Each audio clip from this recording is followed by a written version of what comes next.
dulu nih. Kalau ngomongin soal kursi kepelatihan, ada satu nama yang tentu kita sering banget bahas setiap minggu ya, Carrick, yang juga sampai sekarang belum diresmikan sebagai pelatih tetap. Ada apa sih? Gitu. Mungkin Virsi punya update. Tuh, coba. sendiri. Silakan, Update. Virsi. Jadi breaking tadi sekitar jam 6 ya, 2 jam dari sekarang. Manchester United are ready to open talks with Michael Carrick. Siap melanjutkan diskusi pembicaraan untuk lanjut di kursi kepelatihan. Dan ini mungkin berita yang udah lama ditunggu-tunggu sama fans Man United juga ya, yang butuh kepastian karena bentar lagi udah masuk bursa transfer, mendekati Piala Dunia, bahkan kurang dari sebulan ya. Tadi Iya. Evelyn di opening juga udah bilang harus ada kepastian di sini, nggak bisa nunggu lama-lama lagi. Pembicaraan untuk transfer musim depan itu udah harus mulai sekarang. Jadi udah bagus segalanya, udah set in place, udah bagus segalanya udah ditentukan dan kayaknya juga Carrick sama the whole gang ya, Steve Holland, Jonathan Woodgate, Johnny Evans itu semua akan diperpanjang kontraknya. Jadi buat Man United sekarang continuity adalah yang utama dan Carrick betul. deserves his place. Ya, kalau Carrick mungkin variabelnya kita berkacanya dari momen dia di Middlesbrough ya. Oke. Itu momen dia bisa sukses di awal-awal, tapi ketika beberapa pilarnya hilang, dia nggak bisa menggantinya dengan yang pemain yang sepadan dan bisa perform sepadan gitu. Itu penurunannya di situ, ditambah jumlah game yang kita lihat di musim depan akan bertambah bagi MU. Mereka udah garansi Champions League football, itu pasti tantangan buat Carrick. Tapi kalau dibilang gue masih 50-50, udah gue revisi Evelyn. Oke, Gue udah yakin emang ini udah gak ada pilihan lain selain Michael Carrick akan Oke, stay. so Gue hari meyakini itu. Dan itu adalah momen gue rasa sebelum musim ini kelar, sebelum laga terakhir MU musim ini, Oke. Carrick udah dapat kontrak permanen Oke, sebagai pelatih. so- MU. MU 100% dilatih sama Carrick tahun depan. Boleh dong, close up Virsi. Kaldi dong, boleh Virsi dong. langsung ngasih update, ditawari kontrak. Karena apa? Karena lu baca pola, bro. Carrick gue bilang justru rantai ini akan diputus oleh manajemen MU dengan meng-hire orang kayak Carrick. Gitu. Kan dulu yang meng-hire Ole juga bukan Belum. dia orang kan, Omar Bayar dan kawan-kawan kan. Dia meng-hire bahwa oh ternyata Carrick paham cara memegang pemain, cara menangani ruang ganti, dan yang paling penting di atas itu semua adalah menang. Ya, itu hasil jelas lu, banget. lu bisa menangani ruang ganti, tapi lu nggak perform di atas lapangan, percuma. Lu perform di atas lapangan, tapi pemain ribut. Jadi buat gua, nah musim depan nih, tantangan untuk Carrick. Yes, Karena apa? Narasi dari masa Ole bahwa Ole bahwa Ole juga dulu begitu dipermanenin jelek. Nah ini musim depan akan tantangan karena apa? Kalau musim ini adalah musim misi penyelamatan, musim depan lembaran baru. Bisa nggak dia scanning talenta-talenta yang bisa didatangin untuk memperkuat MU? Karena apa?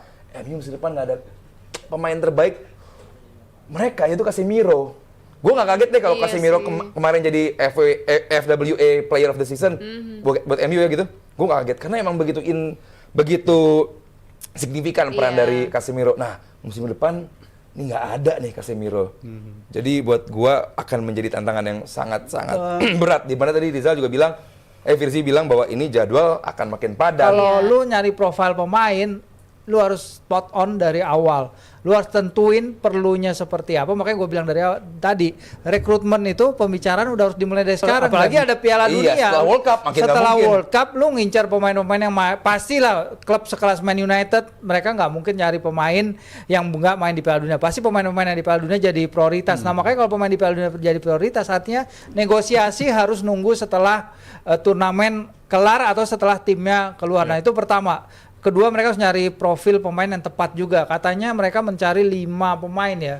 Dua yang jadi main concern adalah 2 gelandang sentral karena si Bapak Casemiro akan cabut kan, udah 34 tahun, tapi mereka nyari pemain dengan kategori usia 22 sampai 26 tahun. Elliot Anderson.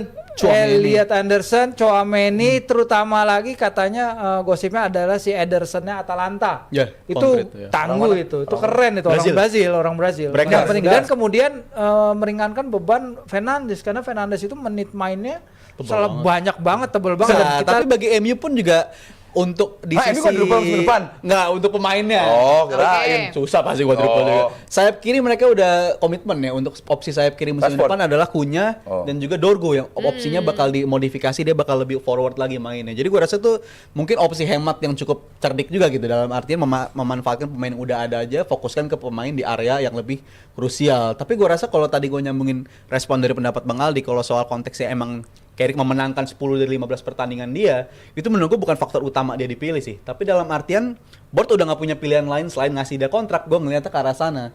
Karena ini udah jadi sesuatu yang jadi presiden buruk kalau Carrick nggak dilanjutkan kontraknya. Lu pasti akan mikir, dia emang salah apa gitu. Lu pernah Dia argumen masalah ini nih apa? kalau nggak salah nih. Iya, Gua pernah argumen begini. Landasan dasar gue ini bukan Iya. karena konteksannya main bagus aja, tapi yang kedua adalah board nggak punya pilihan selain ngasih kontrak dia permanen karena udah terlalu bagus. Dalam artian kalau lu tiba-tiba diganti, ini bakal jadi pressure juga. Nah buat iya para itu dia yang lu penggantinya. bilang. Dulu kan kita debat Iya. soal kalau sampai Carrick lu jadi pelatih MU, lu bilang bakal jadi presiden buruk. Jadi presiden buruk. Sekarang kalau dalam artian- kalau nggak dipilih, justru Iya. jadi presiden buruk. Jadi backlash juga buat board MU dalam artian makan tuh omongan kalau lu. dia dipecat dalam artian kenapa dia salah apa? Dia udah 10 kemenangan dari 15 pertandingan. Dia peringkat Iya. utama dari peringkat Wah, apa 2026. istilahnya- Title contender MU musim depan. Enggak sih.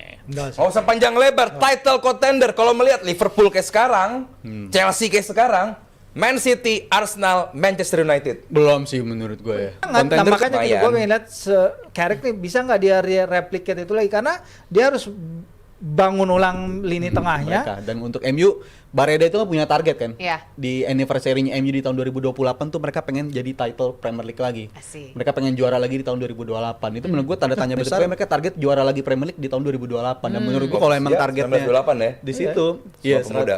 100 tahunnya itu. Ya. Tapi gue rasa kalau MU targetnya 2028, itu prospeknya harus dibikinin dari sekarang sih. Dan itu squad jangka panjang banget. Bisa, itu adalah PR untuk MU gitu ya. Di musim depan kita akan tunggu apakah konsistensinya ini terus berjalan dengan jadwal pertandingan pastinya lebih banyak. Betul. Coba Audio Jungle.